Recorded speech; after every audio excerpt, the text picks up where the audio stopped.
and welcome back to the channel. What I've got for you today is this is a jig for a Sashstop. There's a difference between the Sashstop and the sash jammer.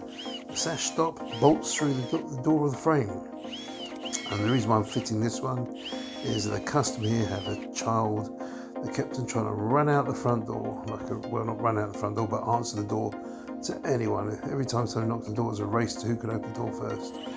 So they live quite close to the main road, so they didn't want their child running out onto the street. So I fitted this at a high position. The reason why I'm using this is because you can actually unlock this lock from the outside.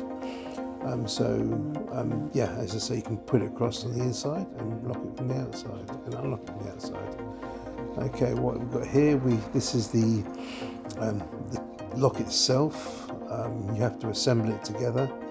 It's got all the components there. Bit of a pain, be nice if it was already made up, but you've got to put it together. So there's the cam. I'm putting it into the body. There with a nut that goes on the back of it. You have to fasten it up nice and tight, which makes it quite good. If you want to change the cylinder, you just change the cam on the back. So right, where's my spanner? My spanner, here we go. I've got it. Just trying to tighten it up is a bit awkward. This might be nice if it came ready made, but hey ho, there we go. I'm just trying to pinch it up and get it a little bit tighter, and it's slipping all over the place. So yeah, don't know what I was quite doing there, but yeah, give it one last tweak on the spanner, and it should be good to go. Right, so it's done. So now it goes on the back of it. This bit here goes on the back. It's got an Allen key that you do up on the side. Once you get it lined up to the correct position, you tighten up the Allen key. There we go, turn it around, get it fixed up in the right position. Tighten it up, boom, done, just squeezed up. That's it, it's in the right position.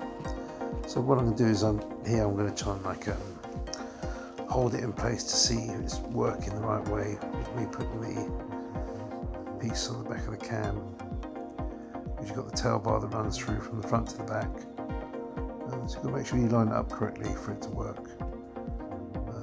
So basically you can unlock it and lock it and still take the key out. It's a bit like lining up a spindle on a code lock when you fit a code lock. It's a bit like that. So you just get it all lined up.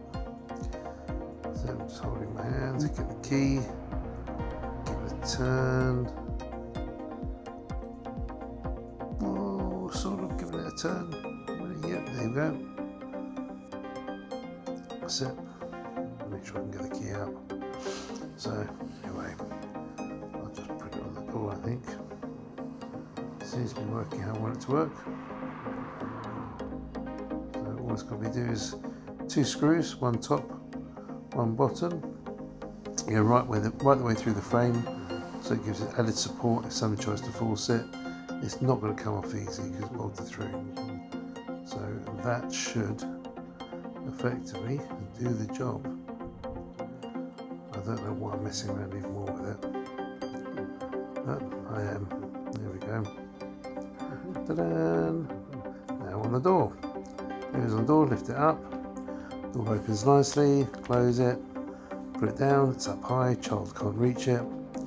If an elderly person has it, it's great, because if they have a triple fall, you can still get in from the outside, because get ready for it.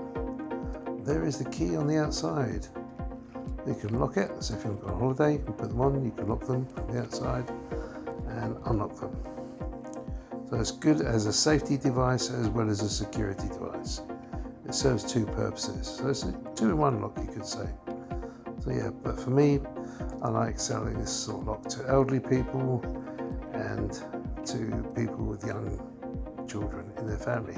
Anyway, thanks for watching.